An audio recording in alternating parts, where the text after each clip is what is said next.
The Cardinals are getting ready, the secret ritual hours away, for the first vote for a new pope.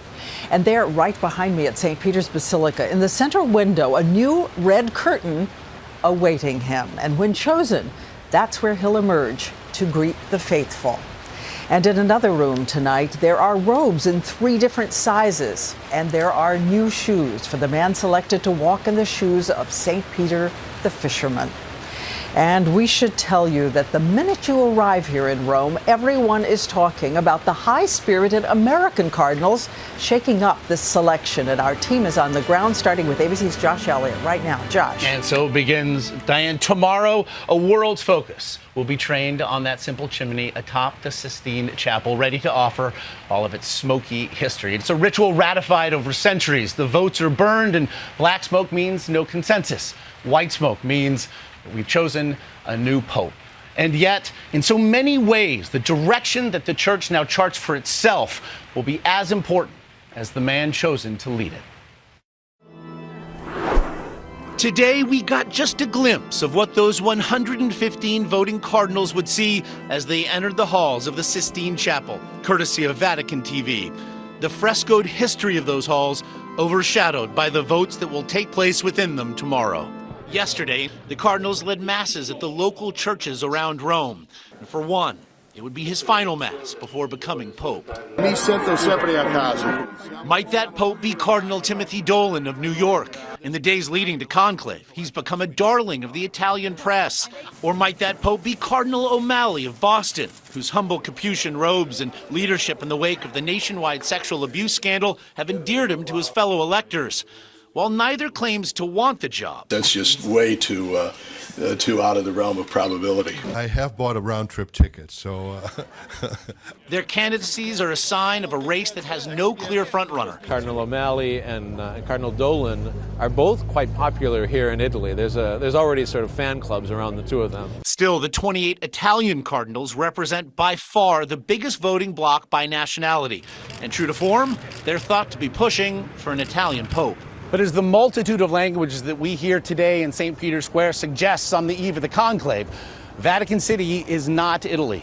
The world's Catholics are arriving to see the election of a new pope, and for the first time they may see that pope hail from Latin or North America. So might that mean Cardinal Scherer of Brazil or Cardinal Ouellet of Canada?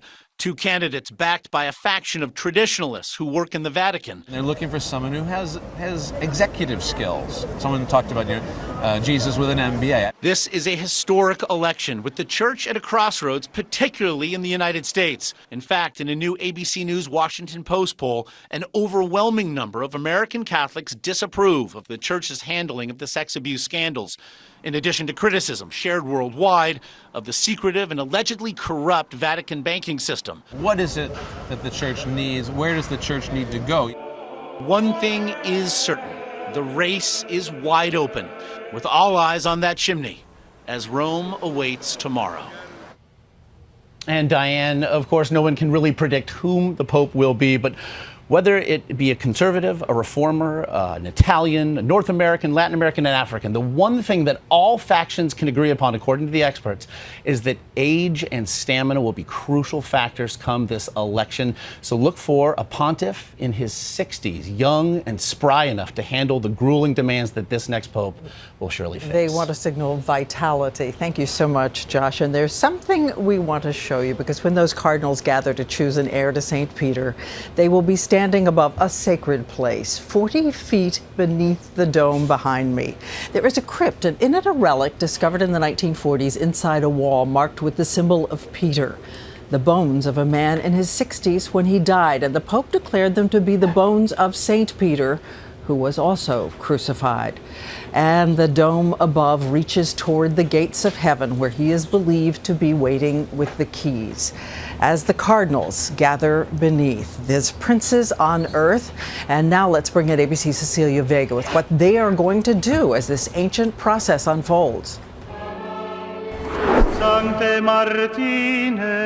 One day before the doors to the Sistine Chapel are locked, Padre, e figlio. An oath of secrecy for the only people allowed in during the conclave. 90 people in all, doctors, nurses, waiters, Swiss guards, paving the way for 115 cardinals to select the next pope. Is this daunting for some people? I think it frightens them. Some have told me it's a scary moment. Because they don't want to make a mistake. The voting may begin right away, up to 4 times a day until 2/3 of the cardinals agree on a name. They write their choices on paper ballots. One at a time, they walk to the altar, and under the watchful eye of Michelangelo's Last Judgment, cast their votes. 3 cardinals do the counting, then those ballots are burned, never to be seen again.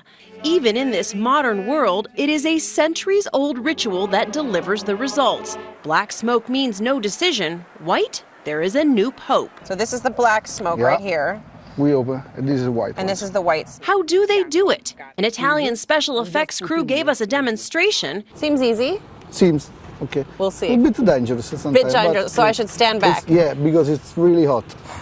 It turns out, creating smoke in the Vatican is like creating smoke for movies. So, no pope? No way. Not today? No. All right. Maybe tomorrow. Maybe tomorrow. The conclave used to burn wet straw to make black smoke. Today, it uses a mix of chemicals. But sometimes, even in the Vatican, the plan fails. In 2005, the smoke wasn't just black or white, it was both. In 1958, there was gray smoke. In 1978, it blew right back inside the Sistine Chapel and made the cardinals sick. Today, our smoke was bright white. All we were missing was a new pope. I can hear the crowds in St. Peter's Square cheering already. And so, Diane, I have with me tonight a sample ballot, a mock ballot, like the one that the Cardinals are going to use when they start voting tomorrow. And we know that many of them trying to disguise their name when they the name of the Pope that they're choosing when they write on it, so that no one knows who it is that they're voting for. Not just that, it gets very secretive. They fold it once, and then they fold it again, and then it gets burned so that no one sees this vote. Secrecy, you know, being of utmost importance. Right. They try to disguise their handwriting so they can't tell who voted for whom. And there's something very moving about a piece of paper in a modern world. Thank you, small. Cecilia.